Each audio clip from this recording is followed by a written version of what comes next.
Well folks, welcome back to the workshop.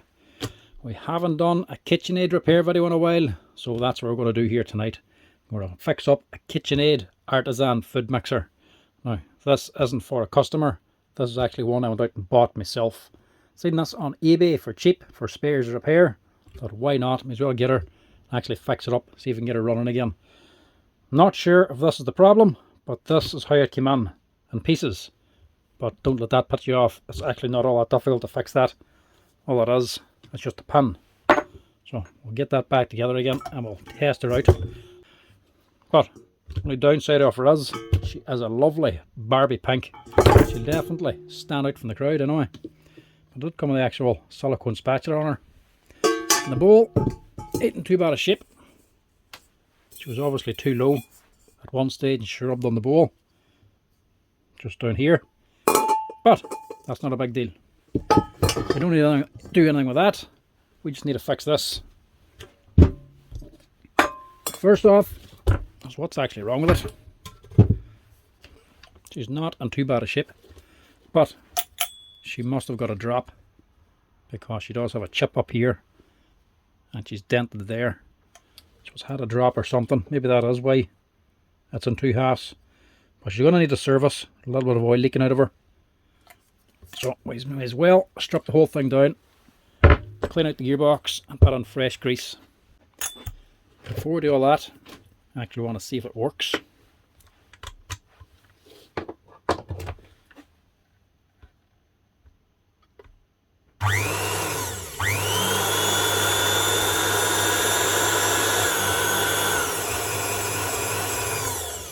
It does work, it just doesn't work on the first two speeds.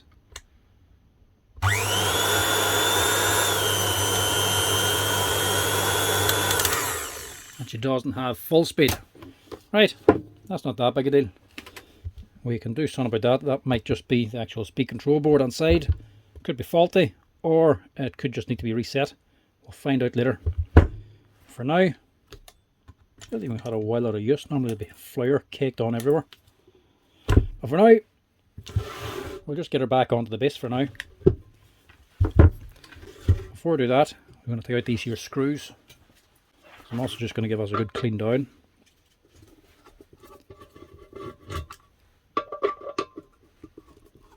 There's one thing about second hand ones, you're getting everybody else's bacon.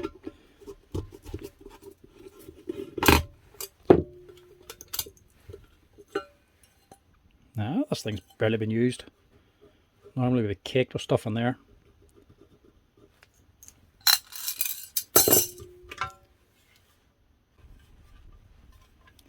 Is there a year on her? No year. Is there a manufacturing year mark? 2013 maybe? Yeah, let's see that there's the year for the calendar and this one's circled, so probably a 2013 machine. Right, we'll get her back on the base here. Now, this might look bad, but it's actually not. There's only one pin going through this to actually hold it together. And if you look at this side, pin goes through here. There's one little grub screw, flat-headed grub screw here that actually locks the pin in. So if your head ever becomes loose, you can just tighten that up to tighten the whole machine up again. A little bit of a dent there, look. The paint bubbled a wee bit, but be alright. To fix it, literally just put the two halves together. Drop that on. Make sure your screw goes on. Should have a pin. That screw should be loose if it came off. Find the hole.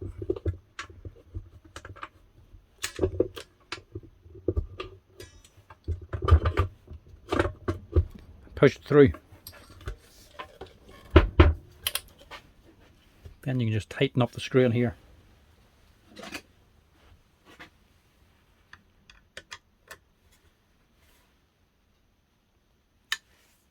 Yeah, only half a turn is all it needed. And that's the head back on again. Simple. Like I say, don't think that's the actual problem. The problem is more than likely the speed control.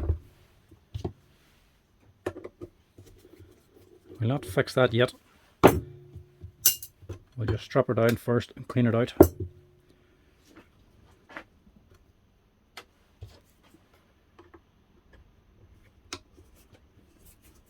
We also want to see what the nylon gear inside is like, because that is the other thing that normally goes in these. If they're getting a heavy bit of work, they can strip that gear. Get those two screws, and you can remove your UV band. You can see there's a bit of oil leaking out of it, so the grease is starting to break down. So it is due a bit of a service, it needs a clean up. Don't want to be cooking with somebody else's mess.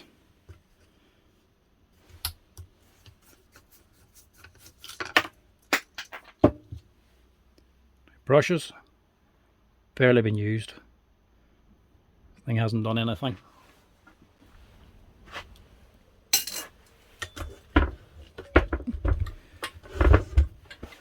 I'm up doing this. You can hear the wind blowing a gale outside. It's just getting a bit stormy out.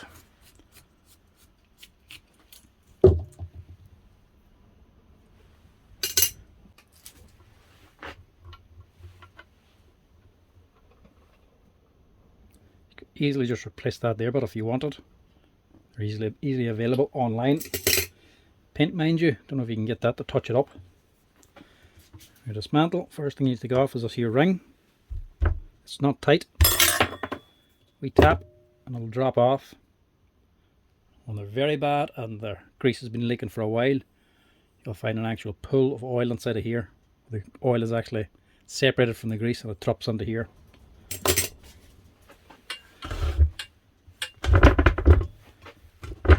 Next thing we want to do is disconnect the speed board.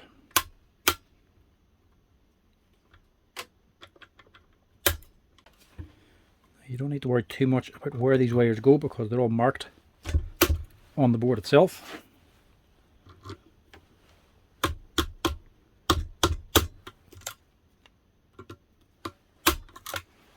Take them off. We're going to have to adjust the speed anyway, so we'll just go ahead and take these screws out and remove the whole board. We might have to actually replace it, but we'll not know that until we get the rest up and running.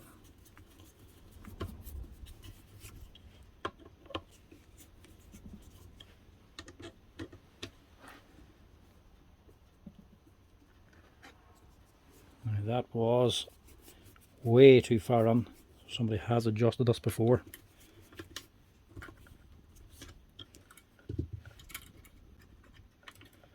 Now underneath here there's a spring. You want to catch the spring. Well, depending on what you're actually doing.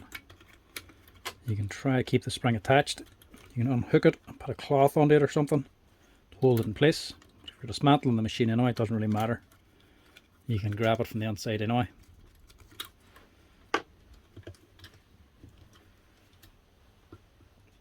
Just under here.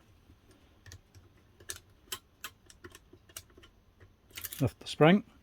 It's just hooked on to here on the speed board.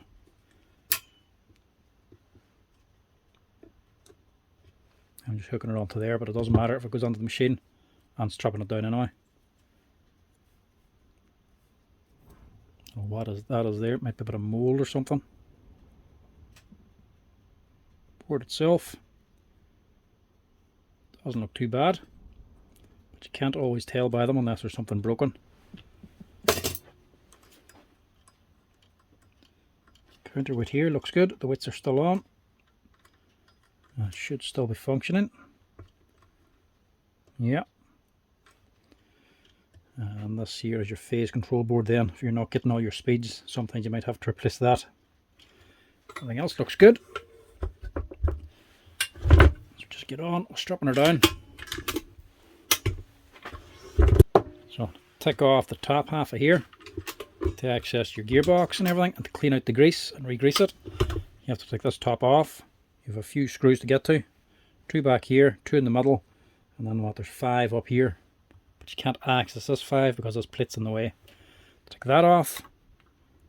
Just need to take out this pin here in the middle. Now you can tap it out. It's not all that tight. You can use a small screwdriver and a hammer, but do be careful not to chip the paint. I'm just going to use a punch and a hammer.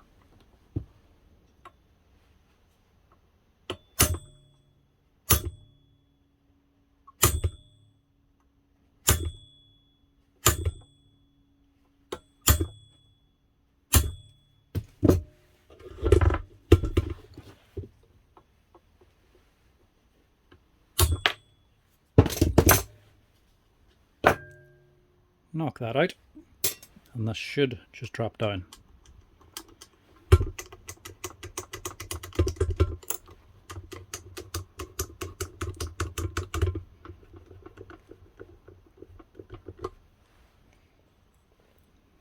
Not much in the way of grease inside of there. Don't come up much, but you'd expect a little bit more than that. So I'll have to clean that. There is fibre washer up in there as well, don't forget about that. Now you can access these here screws. I'm just going to start at the back ones, work my way up. Now they are a Robinson bit, an actual square head number 2.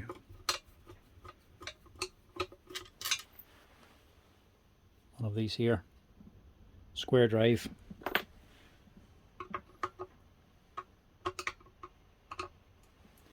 Not something you see very often anymore. Normally you just see them for electrician screws. KitchenAid still uses them here, probably just as like a security screw.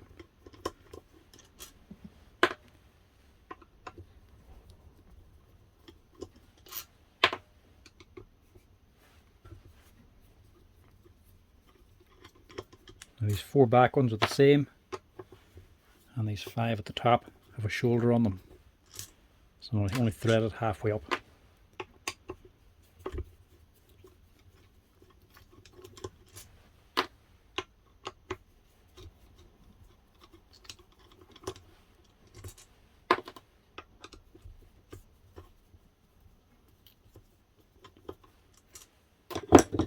Now, them out. Should be able to lift this head off.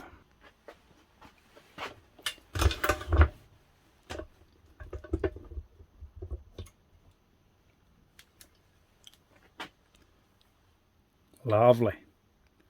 Sometimes these come with nice white grease inside, food safe grease. This is still food safe grease, but it sure as hell ain't nice. Black stuff, or dark brown. Juicy. So with the top off, you can access everything else then. So the actual wee release button for your base, that's actually bent as well, look.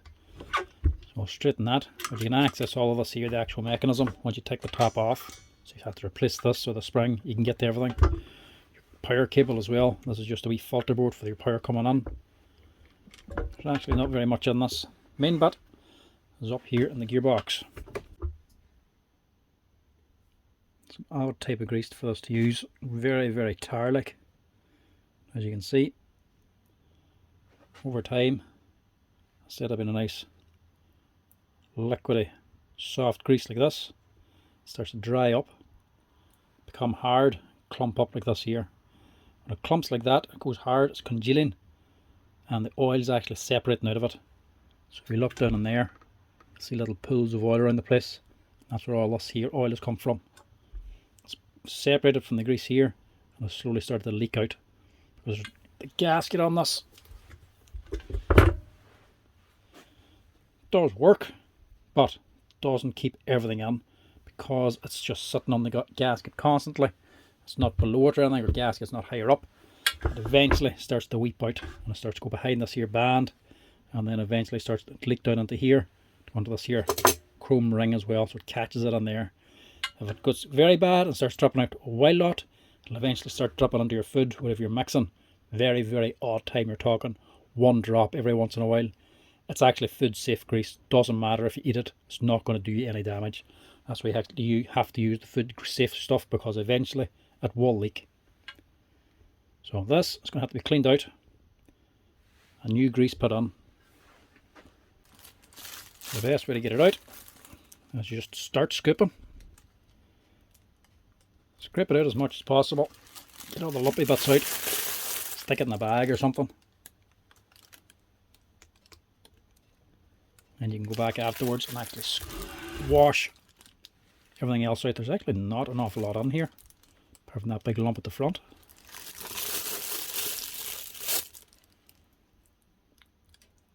You normally add a lot more than this.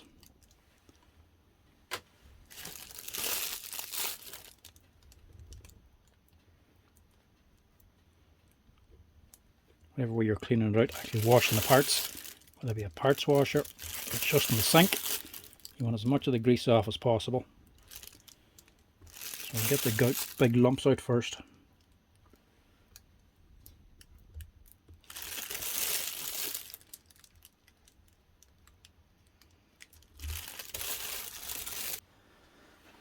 The majority of it is actually still up on here, the top of the gearbox. That's where it is.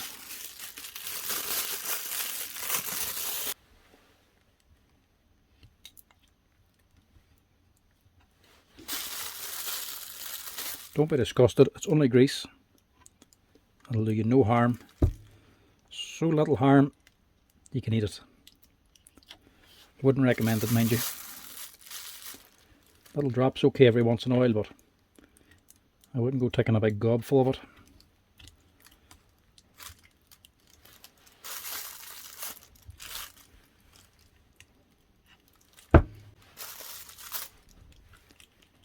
So here then is your transfer gear, your square drive at the back for running your attachments. That's just sitting there. Pull that out.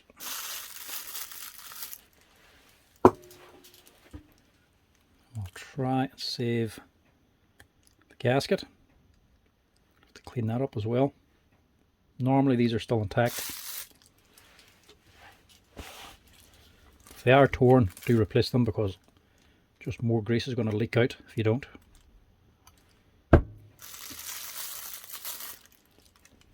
You might say, why are you using your finger, not getting a stick or a brush or something? Stick's not going to get much of this out. A brush will do a great job, but then you're just going to have to clean the brush. A lot quicker and easier just to clean your finger.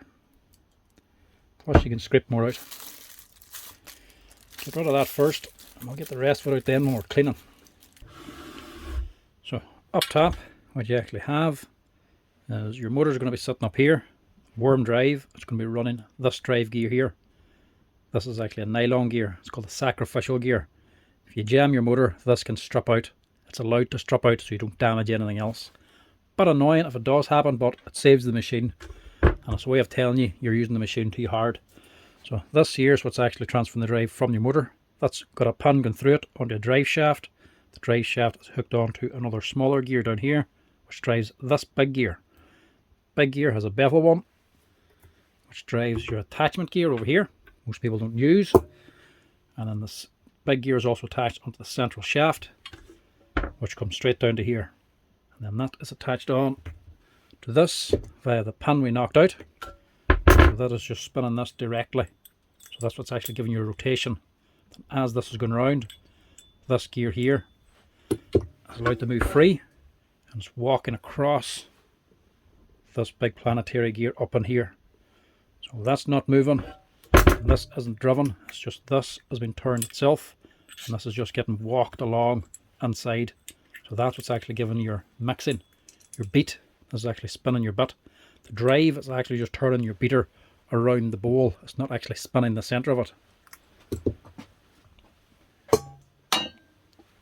As in, this here spinning is only from this here gear. And we get that spinning action from it being moved around the bowl. So the motor's actually just doing this and just walking this gear around to spin to mix everything. And it's all greasy, so I'm going to have to wash that out now too. Now, a lot of modern ones of these here mixers don't come with this anymore. This here washer on top and the spring. A little bit annoying actually. I bought one of these myself, brand new, last year. And a lovely big red one. And it doesn't have this. The beater just sits on and there's no spring. Kind of annoying, to be honest. You actually kind of want this here spring and washer. I'd nearly be tempted to take that off and put it on to my own one, but really don't feel like stripping that one down again. Did a teardown video on that. You can check it up on the YouTube channel if you want to see it. But this, don't think there's much point in stripping it down. Yeah, a wee bit dirty. We'll just take it off anyway.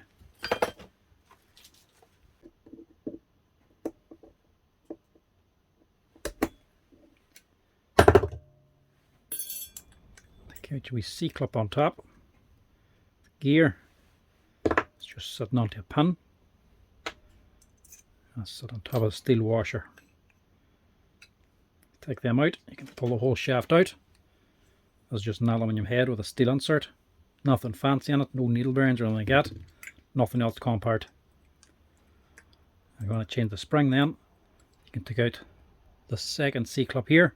You can pull the spring and the actual washer off.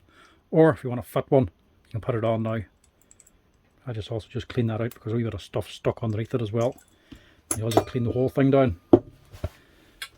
At the top, the actual drive. To take this off, you first have to take off the drive train.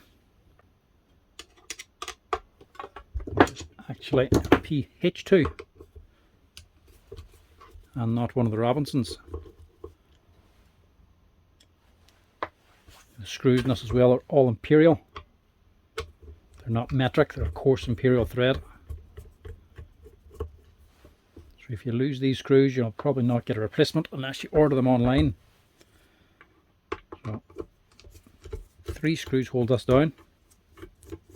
Take them out. The actual drive train can just lift away. So we'll wash that down first and we'll go through that. The actual drive shaft then, it's just sitting loose. Pull that all the way out. It's a little bit tight because there's a washer down in here.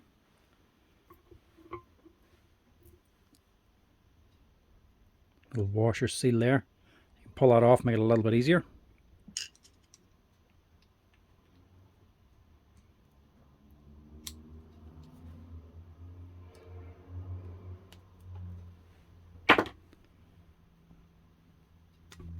Take that out. You just take off your gear then from your shaft. And at the bottom of it, there's another one of those fibre washers. Don't lose that and don't forget to put it on. So with that, we can just take off the last little bit of grease, which is really hardened onto there. Take this last big lump off of here.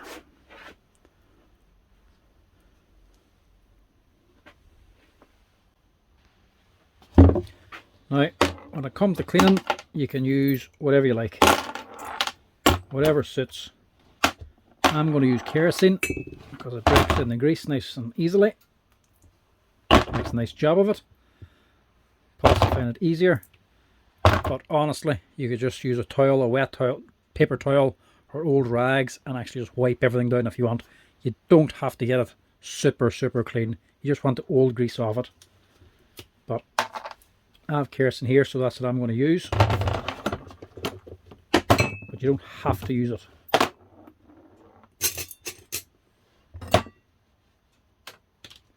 Leave them to one side, do them in a little minute. Throw these all in here, and then we'll do the bigger bits then. Whatever it is you do use, you really don't want to be too strong a chemical. You don't want to be using anything like thinners or petrol. Kerosene's about as strong a thing as you want.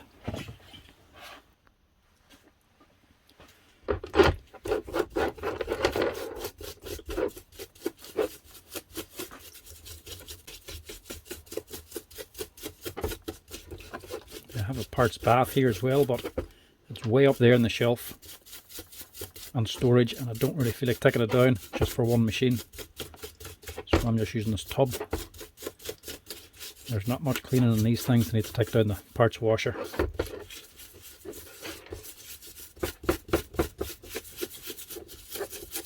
Now obviously this being kerosene, when these are clean you're still going to have to give them another little wash to get the remains of the kerosene off as well. Kerosene's a home heating oil. It's not too flammable, but it's enough to take care of grease. But it's not something you want to leave inside a mixing machine for food. So whatever's left just wash off as well.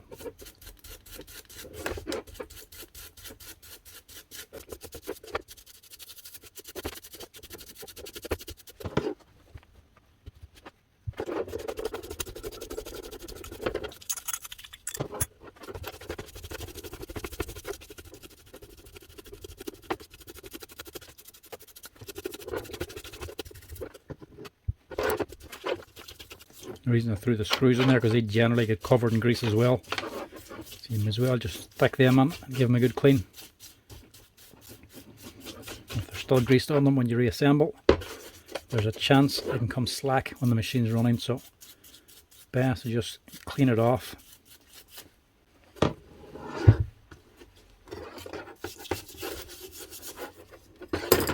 this is a good indication this machine hasn't done much because there's no grease in this ring.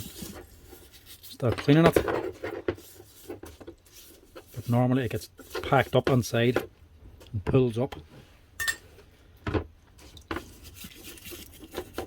Get all the lighter sort of stuff done first before we take in the big stuff.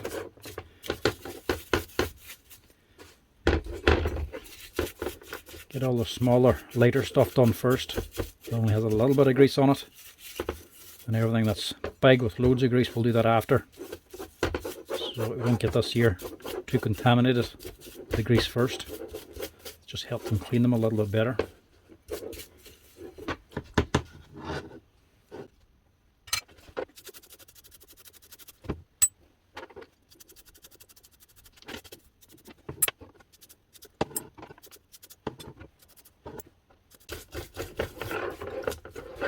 I'm hoping the gear in this is alright. I would imagine it should be. There's no guarantee. Could still be the reason why the person sold it, for spares or repair. But even if it is, it's not all that cheap to replace. I actually have these on stock here in the workshop. Actually ones from AliExpress and that. To do just as good a job and are a lot cheaper. They're always handy to have about because there's always somebody stripping them out.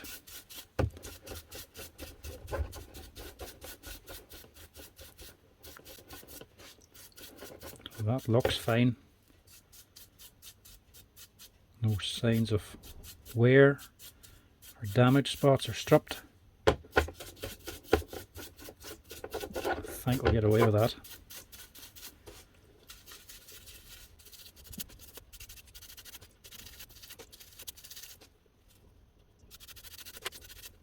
So that's your little drive.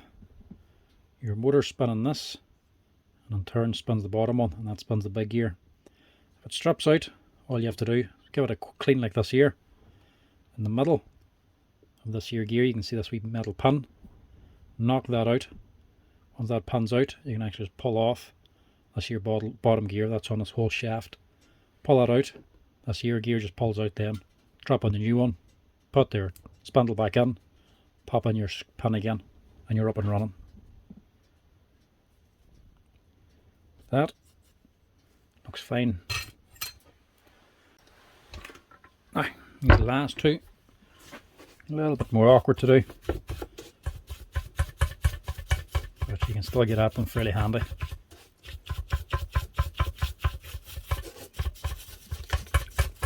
It's awkward, but this is the bit you want to actually get cleaned, because all the oil will be settling down on here.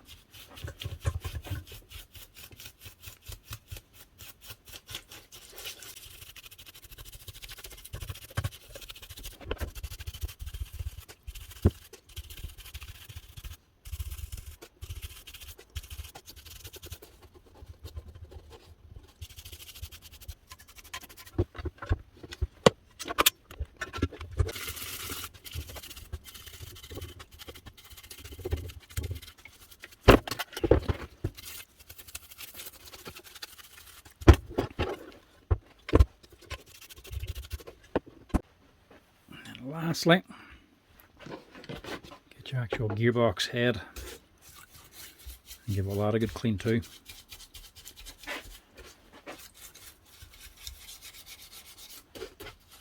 Don't have to be this thorough. This is just me cleaning it out because I want to just clean it spotless. Don't have to actually wash it, and then you can just pat it dry. Towels and that will do a good enough job. Or at the kitchen sink, put a bit of detergent and water. Anything's going to get out that grease. As long as you get the bulk of it off, you're not so bad.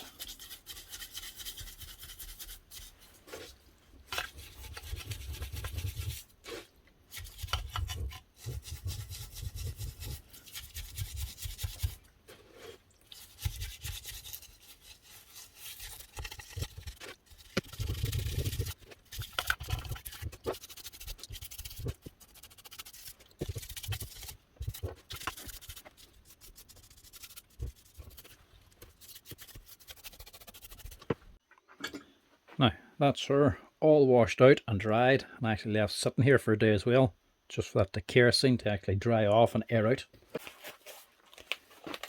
The only other thing I want to do before I start to reassemble is just straighten this here wee lever.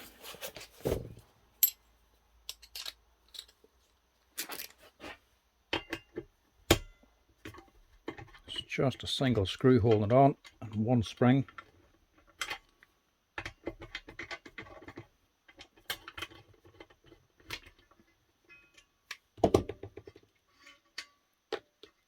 Screw off, take the spring out. You can't even just take it off. The end of it's actually pinched, so it doesn't fit through the hole. You either sand it down and remove it, or you have to take the whole mechanism off, take the head off again, take out this here pin, remove the actual lever. Not sure if that's sold on its own or individual parts. Either way, it's not hard to fix. All you need to do is just straighten the metal.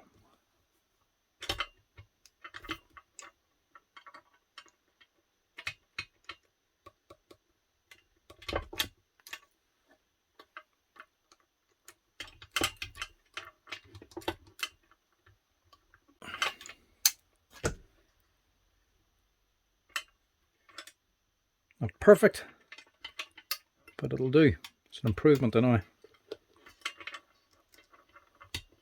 The lever was still functioning, just rather have it a little bit straighter. Hook your spring on again, just drop your screw back in.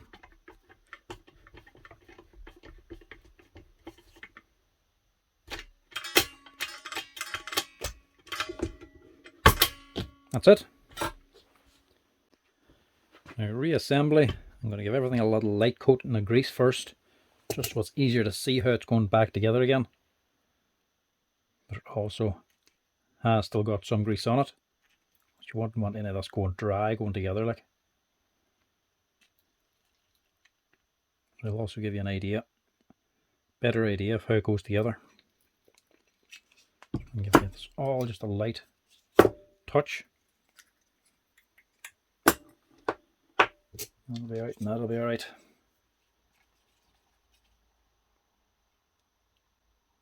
Just a little in there where that O-ring's going to go. Obviously, food safe gear grease to use in this thing.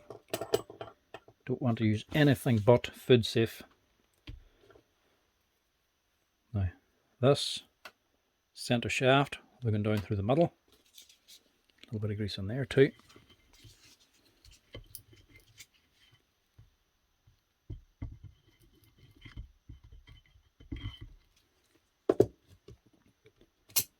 First bit to go on will be the bevel gear.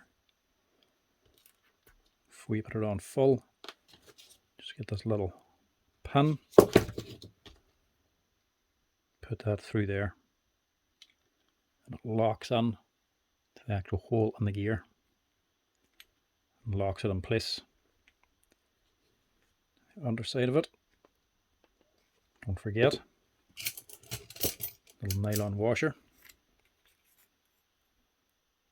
It'll be sitting in there.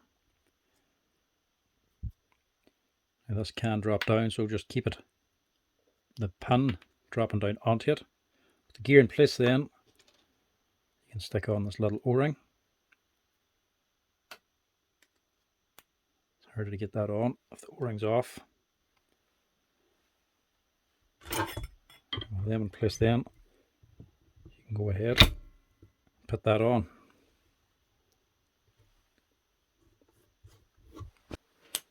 Your gear train. Again, just double check your actual nylon gears. Not a single bit of mark in that, just a bit of old grease still on it. That's absolutely fine.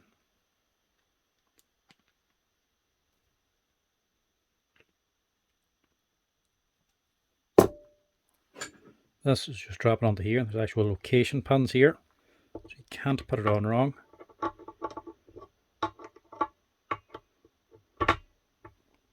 Has to go on that way, no other way. And to lock it in place,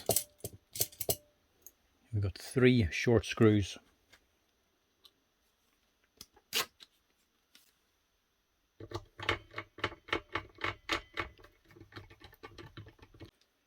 So again, you can't get them wrong.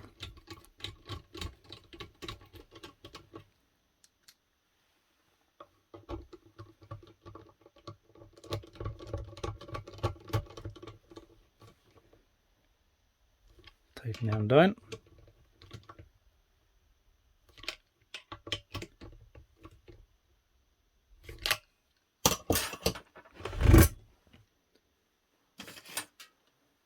Have a gasket then on top of there. And this will be sighted. I just like to put a little touch of grease onto it. Very light. Just so it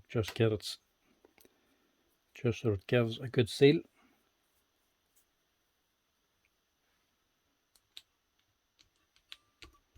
Not much, just a little bit. And then do the same on the other side as well. Just so it has some grease on it.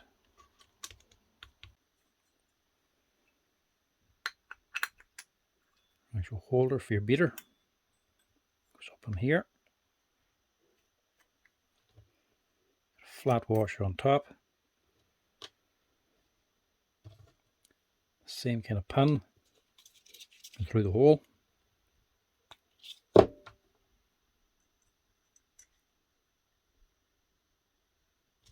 And your gear just sits down on top of the pin. So the gear is just basically sitting there. It's the pin itself that's actually locking the shaft and the gear together, stopping them from spinning. And on top of that then, just a C-clip stops the two from separating.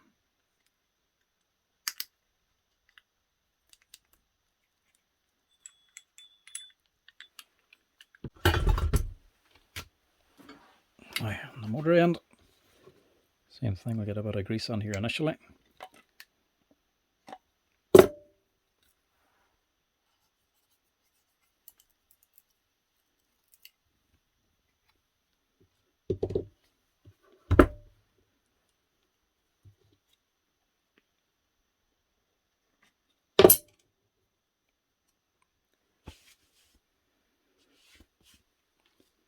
Some on there. Drop this gear onto here. It's just sitting there, and it's this bevel gear that matches it, it's stopping it from coming out. There's actually very little to this when you actually sit back and look, especially when you have it all cleaned out. There's actually not a lot of parts to it. It's fairly straightforward. Important but then is just make sure the gears have plenty of grease.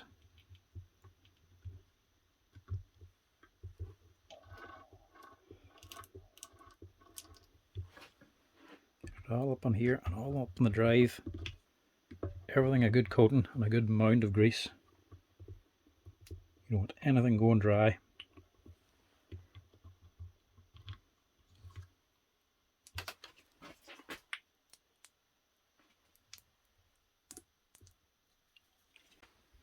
Just leave it a little bit up on top of that bronze bush on top so it doesn't go dry. And then get a good dump on here as well. Down on the bearing, up on the shaft. Don't be shy with it.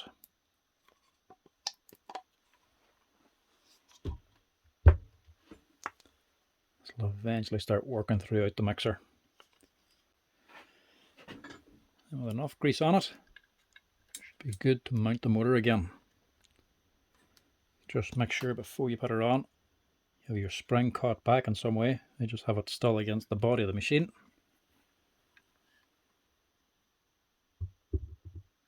And marry these two back up again. Now if you notice any resistance putting it on, it'll probably be the grease inside the bronze bush up here where that shaft is getting onto.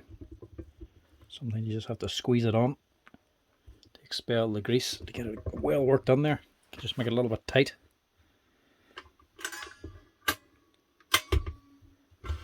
The head on then, we can refit the screws. So the 5 with the shoulder on them is up here. Don't tighten them down just yet, just get them all locked into place.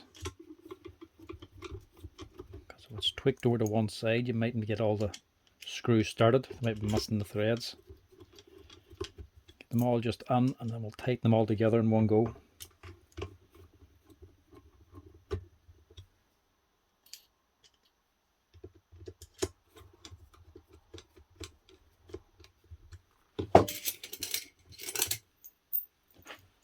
You have 4 more then, fully threaded.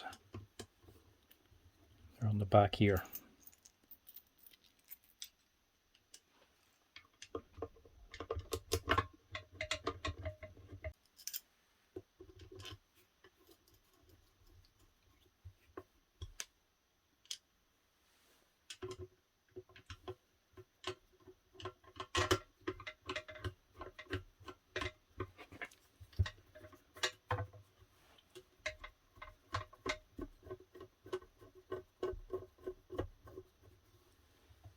When they're all on, you can go ahead and sweeten them all up. Snug them up so they don't back out.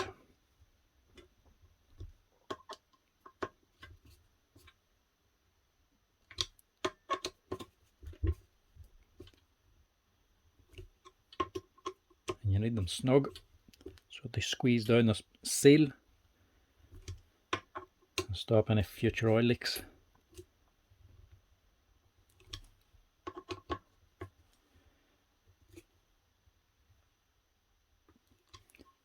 Turn here then before you put the bottom on. Also get some grease on this gear. So very little on it at the beginning, so get a little bit extra on it this time. Doesn't actually quite require an awful lot, but need to have something on it. Grease shouldn't be able to come out anyway, because whatever pulls down here or gets onto the shaft, this here O-ring should stop it. So before you put this on, put on that little felt sleeve or felt washer and push on your base. Just give it a little spin as you're pushing it. It'll help it lock on. If you turn this now, you should be able to look through this hole and see the matching hole going through the pin, going through the actual drive spindle. And we just need to get the pin and knock that on. This is where you don't want to be messing up.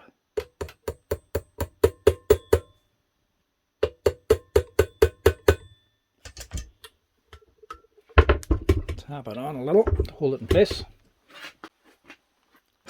And just drive it on the rest of the way. Don't need big swings.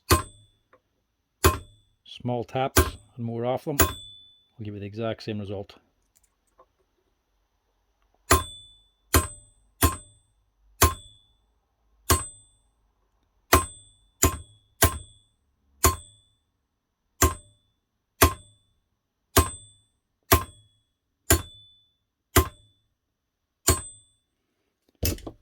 Be a shame to chip that nice pink paintwork.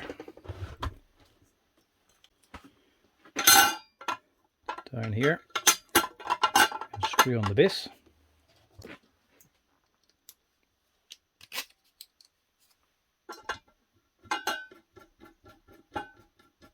Same as the top, get them all started first before you tighten them.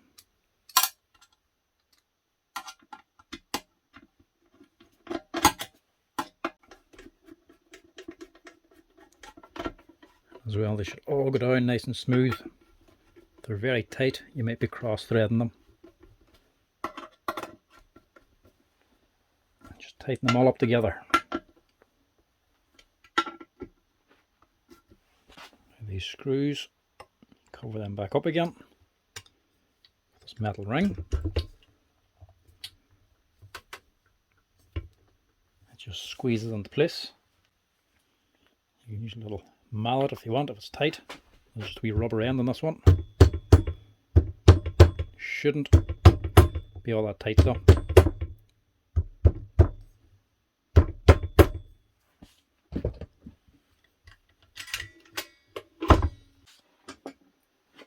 And the finishing touch for the mixer is your nice band.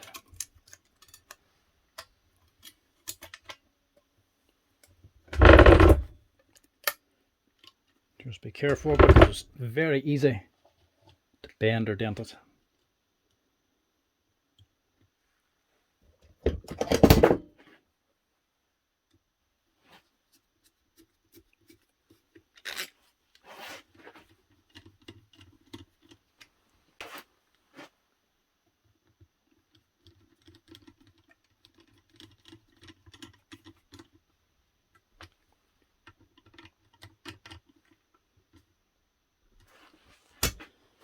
Now, that's the gearbox and the cosmetics sorted. All cleaned up. Now with the work on the speed. Take this board back on and adjust the speed so it's running right. This is just the awkward bit. So your speed board is going on to here. This little foot has to go underneath this here. And your spring should be still hooked on down there. To pull out your spring and put it into this hole. That's where things can get annoying. If you mess this bit up, you're having to take the top off again or else go fishing.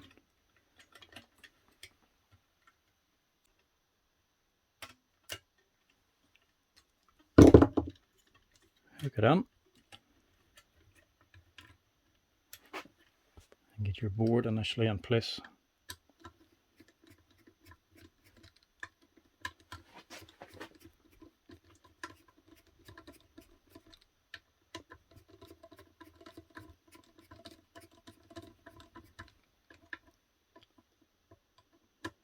Try to put it on even.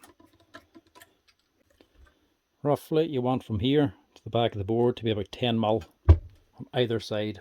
Then you can adjust your speed accordingly then. Move this in and out to change your speed. And adjust your bottom one as well. Normally that's about 5 mil or so. Get initially set up and test the speeds. Everything's marked on here. Blue, black, white, black. There's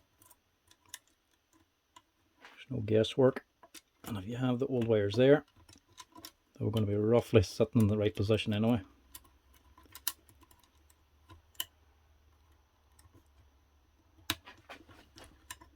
So I'll just plug and play. And on here, it's red, red, white, and red, white.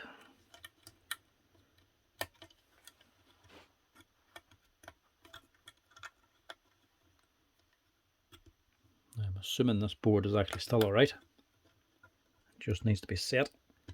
If not, I'll have to replace it. Now, before we can do any tests, you get the brushes back in again. If you look at your brushes, they're not square. They have a flat side cut out of them. One corner. There'll actually be a flat spot inside the brush holder as well. If you don't put them on the right way, It'll actually just be sitting against the flat spot and not touching the armature.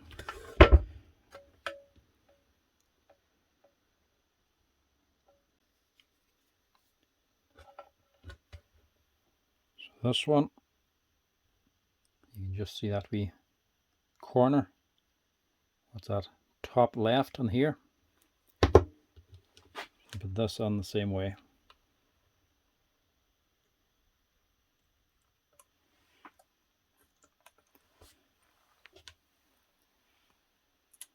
It's not even to say you'll notice if you do it wrong.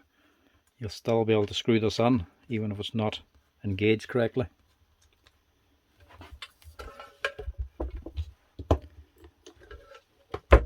Turn this around this way. That same little square notch.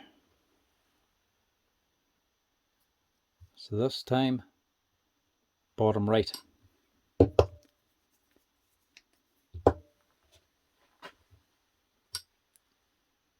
it has to go in that way.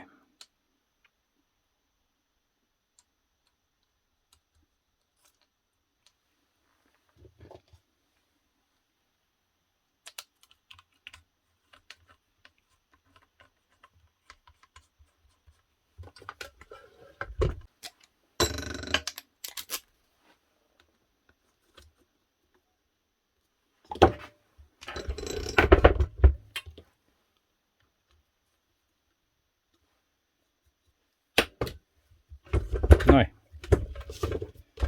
we can test the speed.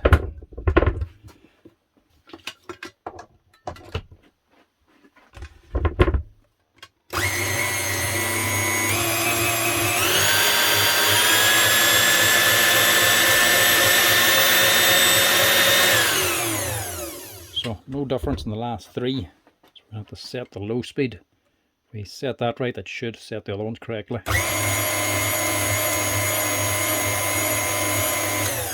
So that's running way too fast. Now, setting the speed in these isn't difficult, it's just more annoying than anything. You're only setting two speeds, slow and fast. You do that by adjusting these two screws. In is slowing it down, taking them out is speeding them up. Once you're set the lower speed, lock them in place, then you're adjusting the bottom one then to get your top speed. Put it on the speed 10, do the same thing, count the beats. You want it to be 180 revolutions for 60 seconds, so just adjust that then in or out to get the right speeds. It's a bit tedious messing about, doing a bit of counting, but it's fairly straightforward. So the first one is running way too fast, so we want to slow it down. The only thing you want to do when you're adjusting it is to just make sure they're actually set to the same distance, both 10mm. I didn't measure these and I need to adjust them, so quick and easiest way to do it is just with a mechanical pencil to make sure they're even.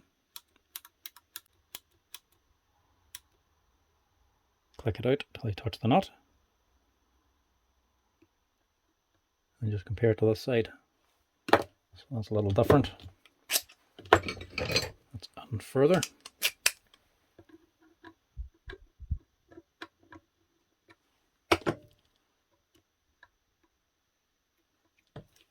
Just setting the same.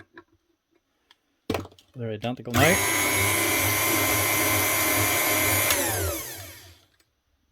So now we can just turn them on. So I'm going to do half a turn on both.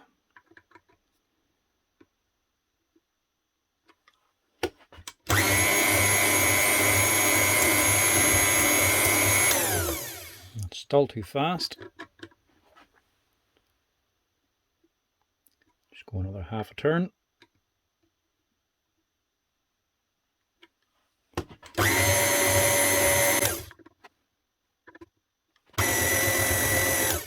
Keep on.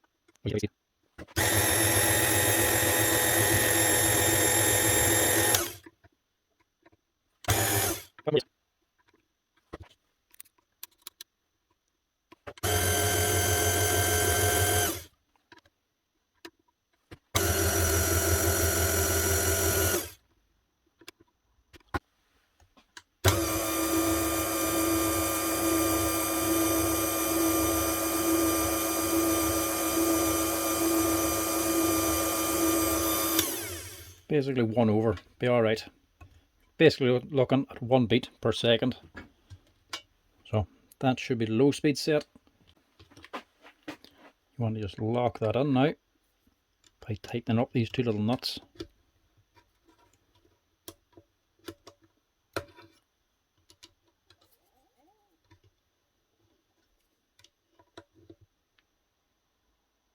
Obviously with the power turned off.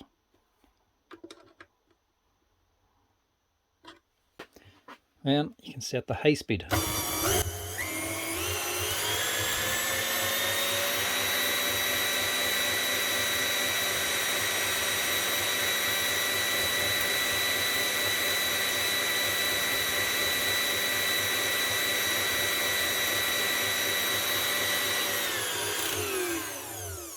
Which is running a little bit too fast.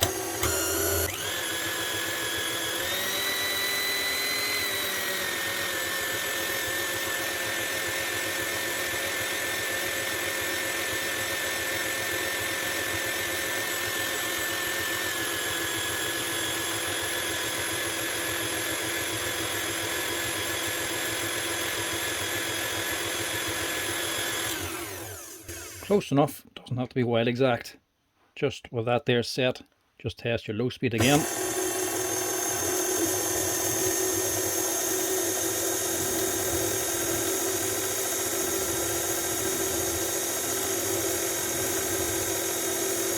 Perfect.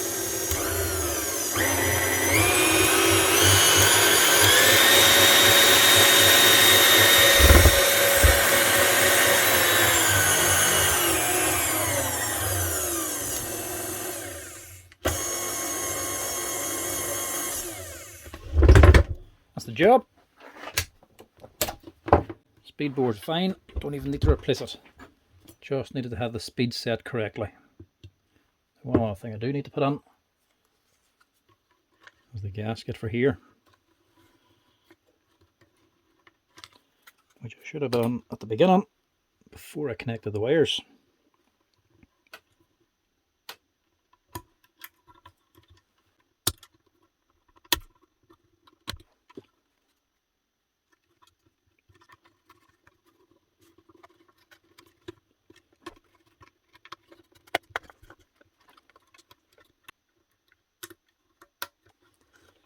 That's it. It's just a wee shield to stop some of the flare dust and whatnot from getting up into the back of the motor.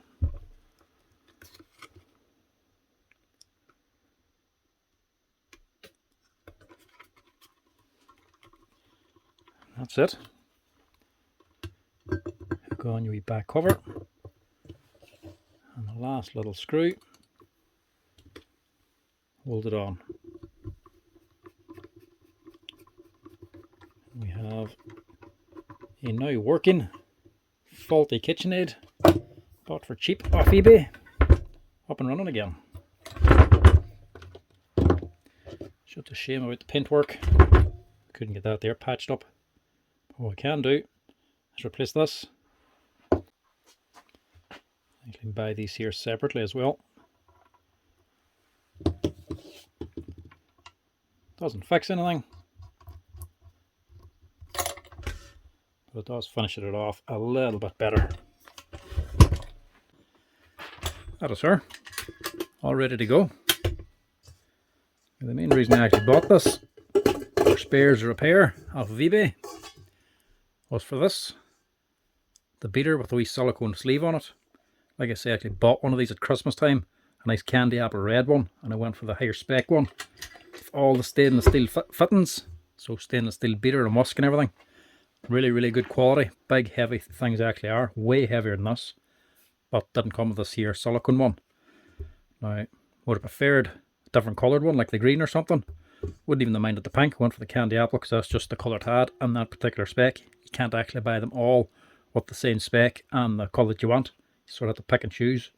But I did actually want one of these, so instead of going out and buying one of these here for 20 or 30 euro, seen this here on eBay for spares repair with this here. So I would buy this, fix it up, shift it on then, and be left with the actual part I want. It's not like it didn't come with anything else. Still came with all the other fixtures. I could easily sell this on and make my money back. It leaves me with the actual fitting that I wanted.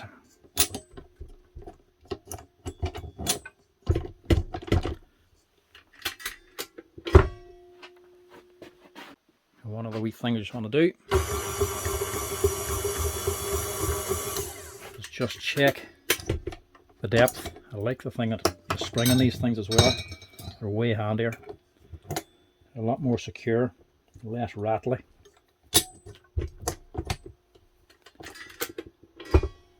Sometimes the bowl or the actual mixer head can be too far down in the bowl and the actual beater could be hitting off it.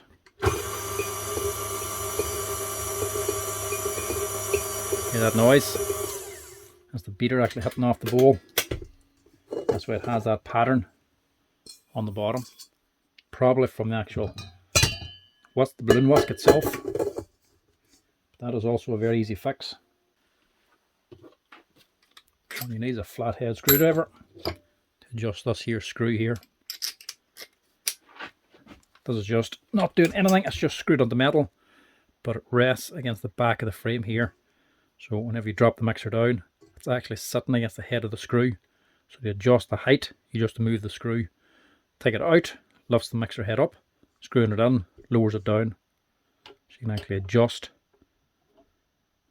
how far into the bowl the mixer's going.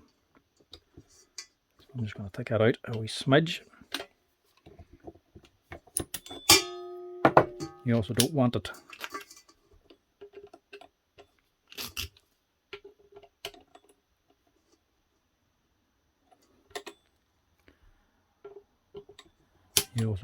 actually too far out and missing stuff on the bottom.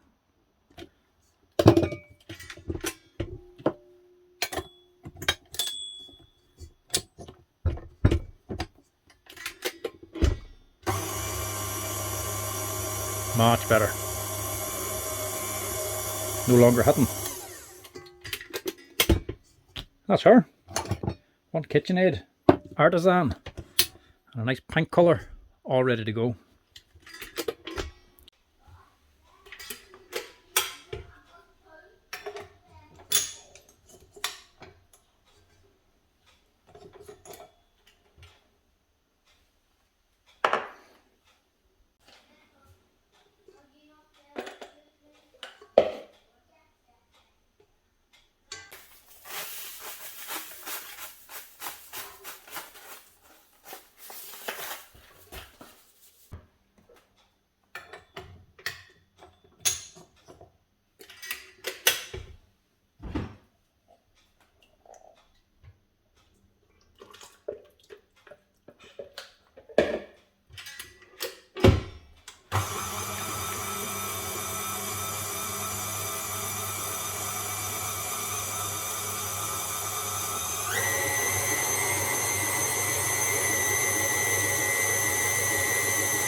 Nice one. I want pancake. I'll make you one. I want nacho pan. Mommy wants nacho pan.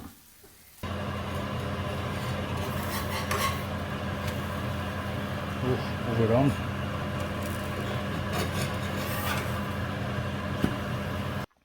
Whether you're buying one for cheap, for spares or repair, or fixing up your own, they're a very easy machine to work on, and a nice machine to work on actually. Very straightforward to actually strap them down, clean out the grease, change gears, whatever you actually need to do on them, and loads of parts are actually available for them. So very easy to fix up and not all that expensive. The expensive bits is only on the back when you have to change that board or the phase control board or something. Apart from that there, even that on its own isn't all that expensive. Take a long time to go through a set of brushes. Gears generally wear, it's only that nylon one that ever really needs to be replaced, and even that's fairly simple to do. if you ever see one going cheap, faulty, well worth a look, especially if it says faulty. If it's broken, as an actual casing broken, that's a different story. But for these here, you see the pictures of them and one piece, even if in two halves like that, they're well worth a look. Anyway, that's how you fix them up if you're repairing them. If you're fixing up your own that's not working right, give her a go. It's very easy to do and very satisfying to actually do it. For me, I have the bit I want. I need to figure out what I'm going to do with this.